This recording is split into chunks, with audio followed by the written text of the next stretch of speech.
شاہ صاحب پچھلی ویڈیو میں آپ نے ذکر کیا تھا دجال کا، اور اس وقت اگر موجودہ حالات میں دیکھا جائے سوشل میڈیا پہ بھی بڑا تذکرہ ہے دجال کا، اور ایک سرخ گائے کا بڑا ذکر کیا جا رہا ہے کہ یہودیوں نے ایک سرخ گائے جو ہے وہ پال لی ہے اور اس کو اب وہ ذبح کرنے کی طرف جا رہے ہیں، اور اس کے بعد وہ جو ہے آپ کا مسجد اقصیٰ کو وہ گرا دیں گے، اور اس قسم کے بہت سارے جو ہے نا سوشل میڈیا پہ ایک بھوچال سا آیا ہوا ہے۔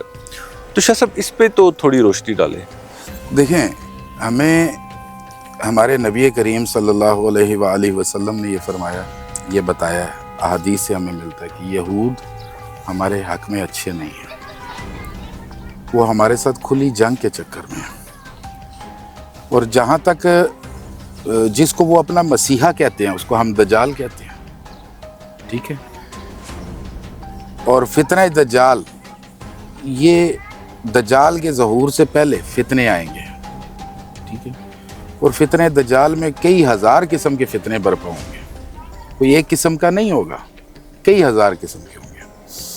اب آپ خود دیکھ لیں کہ ہماری روزمرہ کی جو ہم استعمال کر رہے ہیں اشیاء، کتنی ایسی چیزیں ہیں جن کے آپ اگر اس کے بارے میں سرچ کریں، ٹھیک ہے، تو کتنے ایسے برانڈز ہیں جو یہودیوں کے قبضے میں ہیں۔ آپ کا بینکنگ سسٹم کس کے قبضے میں ہے؟ اور یہ جنگ کیا ہے؟ کیا آپ حدیث کا مطالعے میں آپ کو نہیں ملتا کہ انہوں نے اپنے لیے گریٹر اسرائیل نہیں بنانا؟ کیا انہوں نے وہ اپنا جو انہوں نے ہیکل سلیمانی جو تیار کرنا ہے، وہ تیسری دفعہ تھرڈ ٹیمپل ہے نا، وہ انہوں نے تیار کرنا ہے، تو اس میں حدیث میں آپ کو سب کچھ ملے گا۔ ریڈ ہائفرز، سرخ گائے جس کا ذکر مل رہا ہے، وہ موجود ہے، حدیث سے ہمیں یہ چیز ملتی ہے، حدیث میں آقا کریم نے یہ چیزیں بتائی ہیں۔ اس کے بارے میں یہی ہے کہ ان کے وہ جو ربعیز ہیں، جو ان کے بڑے ہیں، انہوں نے وہ ان کی قربانیاں کرتی ہیں، غالباً کوہ زیتون کا ذکر ہے، اس پہ کی جانی ہے، اور اس کے بعد ان کی کوشش ہے کہ مسجد اقصیٰ کو شہید کیا جائے، اور اس کے بعد انہوں نے وہاں پہ ہیکل سلیمان جو ہے وہ تیار کرنا ہے، ٹھیک ہے۔ اس کو جو خون ہے، خون کے بارے میں یہ ہمیں ملتا ہے کہ انہوں نے وہ اس کی بنیادوں میں ڈالنا ہے، کیونکہ وہ اپنے آپ کو پاک تصور کرتے ہیں سرخ گائے سے، ٹھیک ہے۔ پھر اس کے بعد اس کا جو گوشت ہے، اس کی کھال ہے، اس کا ایون فضلہ بھی جو ہے اس کو انہوں نے جلا دینا ہے، اور وہ راکھ جو ہے انہوں کے وہ جو 7 ہیں یا 10 ہیں یا 11 ہیں، جتنے بھی ان کے وہ ہیں، انہوں نے اپنے جسم پہ وہ ملنی ہے، ٹھیک ہے، اور پھر اس کی تعمیر انہوں نے سٹارٹ کرنی ہے۔ اب آپ اگر دیکھیں تو یہ آج سے تو نہیں چل رہا، یہ تو ازل سے، جب سے انسان، حضرت انسان آئے، یہ قوم وجود میں آئیں، ٹھیک ہے۔ اس کے بعد شیاطین کی ایک چال تھی، انہوں نے ایک اپنا گروہ بنایا، پھر یہود جو کہتے ہیں وہ اپنے آپ کو پاک قوم تصور کرتے ہیں۔ آج بھی آپ اگر فری میسنز کے لیمناتیز کو لے لیتے ہیں، ٹھیک ہے، تو جب وہ صبح ناشتے پر بیٹھتے ہیں نا، تو وہ اپنی دا بک آف زائنس جو ہے اس کو کھول کے تو اس پہ کیا بچوں کو پڑھاتے ہیں؟ کیوں نہیں ہمیں اس چیز بارے میں بتایا جا رہا کہ لقمہ دن شروع ہونے سے پہلے، ناشتے کا پہلا لقمہ کھانے سے پہلے ان کا بچہ بڑا سب ٹیبل پہ بیٹھتے ہیں، اور اس کے بعد وہ اس کی ریسائٹ کرتے ہیں، اس کو بتاتے ہیں اس میں کیا بتایا جاتا ہے۔ کیا یہ کسی کے اوپر فرض نہیں ہے کہ ہمارے بچوں کو بتایا جائے؟ جس طرح وہ اپنے بچوں کو تیار کر رہے ہیں، وہ اپنی قوم کو تیار کر رہے ہیں، کیا ہمارے مسلمانوں پہ فرض نہیں ہے کہ ہم بھی اپنے بچوں کو، اپنی جو رسول کی ہماری امت ہے، ہم ان کے لیے کچھ کریں؟ ہماری ایس او پیز کیا ہیں؟ ہمیں آقا کریم نے کیا بتایا؟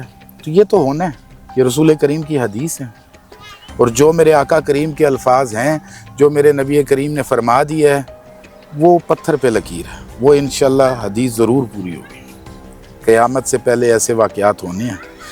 مقصد صرف یہ ہے کہ ہمیں اپنی تربیت کرنی ہے، اور تربیت کے لیے ہمیں ایسے لوگ، ایسے علماء تلاش کرنے چاہیے جو ہمیں، ہمارے گھروں کو، ہماری فیملیز کی تربیت کریں، جو ہمیں سیدھے راستے پر چلنا سکھائیں۔ افسوس کے ساتھ ہمارے بچوں میں اس چیز کی کمی ہے، ٹھیک ہے۔ ایسی گیمز نکال دی گئی ہیں، ہمیں اتنا ایک پلج کر لیا گیا ہے، ٹھیک ہے، اس قوم نے کہ بھی مسلمان آگے نہ بڑھ سکیں. تو میں امید کرتا ہوں انشاءاللہ ہم تو اپنا حصہ ڈال رہے ہیں. ہمارا جو چھوٹا سا ہی صحیح, ایک چھوٹا سا ہی صحیح, جو حلقہ احباب ہیں, جو معتقدین ہیں, جو میرے پاس اسٹوڈنٹس آتے ہیں, ٹھیک ہے, ہمارا اس پہ مشن جاری ہے. اور میں ٹریننگ دے رہا ہوں باقاعدہ روحانیت میں. ہم سے بہت زیادہ تعلق یہودیوں نے وابستگی رکھی ہوئی ہے شیاطین کے ساتھ. تو ہم رحمان کے ساتھ وابستگی کیوں نہیں کر پا رہے؟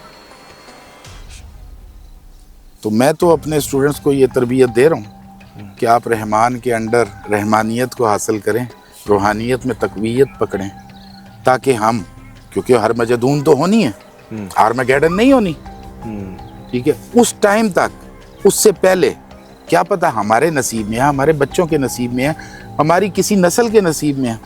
کم سے کم اس ٹائم تک آج سے کوشش سٹارٹ کریں اور وہ ہماری نسلوں میں ٹرانسفر ہونا شروع کریں. بس اللہ آسانیاں عطا فرمائے آپ کے لیے بھی, میرے لیے بھی, ہمارے رسول کی سمت کے لیے بھی. آمین آمین. شاہ صاحب بہت اچھا لگا آپ سے گفتگو کر کے. بہت شکریہ. اور یہ نشست یقیناً ایک زبردست نشست رہی, اور انشاءاللہ ایسی ہم مزید کوشش کریں گے کہ ان نشست کا سلسلہ بڑھائیں انشاءاللہ, اور گفتگو کا سلسلہ ہم جاری رکھیں انشاءاللہ. اور جو مسائل ہیں, جو چیزیں ہیں جو لوگوں کے ذہنوں میں ہیں, ان کو بھی ہم اجاگر کرتے رہیں. شاہ صاحب بالکل. بہت شکریہ آپ لوگ. بہت شکریہ. جزاک اللہ.